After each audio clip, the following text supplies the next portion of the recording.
பெயர் பலகை, பெயர் பலகையில் ஊராட்சி மன்ற தலைவரின் பெயர், அதற்கு கீழேயே குப்பைகள், கிராமத்தின் சுத்தம் சுகாதாரம் குறித்து விளக்கமளிப்பதற்கு இதற்கு மேல் ஒரு அடையாளம் காண்பது அரிது.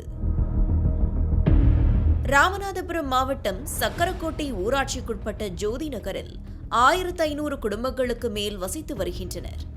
இந்நிலையில் கடந்த 6 மாத காலமாக ஜோதி நகரில் கழிவுநீர் சூழ்ந்தும் கொட்டப்படும் குப்பைகள் அகற்றப்படாமலும் காணப்படுகின்றன.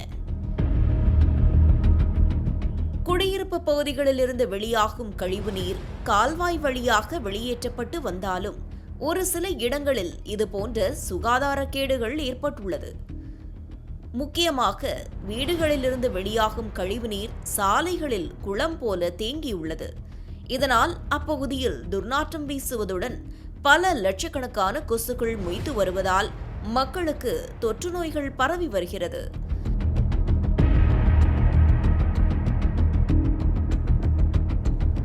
இந்த அகன்ற கழிவுநீர் குளத்தை கடந்து செல்வதற்கு அப்பகுதியினர் கற்கள் மற்றும் தெர்மாக்கோல் போன்றவற்றை வைத்து தற்காலிக பாலம் அமைத்து அதில் நடந்து செல்லும் நிலை ஏற்பட்டுள்ளது. இதுகுறித்து ஊராட்சி மன்ற நிர்வாகம் முதல் மாவட்ட ஆட்சியர் அலுவலகம் வரை தகவல் பறந்தும் இதுவரை எந்த அதிகாரியும் வந்து சேரவில்லை என புலம்புகின்றனர் ஜோதிநகர் வாசிகள். இந்த பகுதியில் பார்த்தீங்கன்னா கிட்டத்தட்ட 6 மாத காலமாக கழிவு நீர் தேங்கி நிற்குது. இது சம்பந்தமாக அனைத்து உள்ளாட்சி பிரதிநிதிகளாக இருந்தாலும் சரி, உள்ளாட்சி நிர்வாகிகளாக இருந்தாலும் எல்லாருக்கும் உச்சபட்ச பதவியான மாவட்ட ஆட்சித்தலைவரோட தனி தளத்தில் வாட்ஸ்அப்பில் வந்து நான் அனுப்பியிருக்கேன்.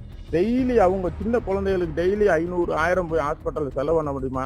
நம்ம எல்லாம் முறையாக எல்லார்ட்டையும் சொல்லியாச்சு. இது வரைக்கும் யாருமே நடவடிக்கை எடுக்கல. பிள்ளைய பள்ளிக்கூடம் போகும்போது அன்னைக்கு ஒரு பிள்ளை ஸ்கூலுக்கு போகிறோம்னு சொல்லி சைக்கிளில் விழுந்துருச்சு.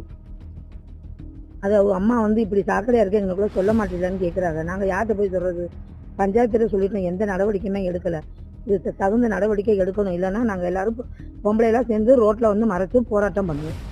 இது சக்கரக்கோட்டை ஊராட்சியா அல்லது சாக்கடை ஊராட்சியா என கேள்வி எழுப்பிய பொதுமக்கள் சுகாதார சீர்கேட்டை சரி செய்யுமாறு கோரிக்கை வைத்துள்ளனர்.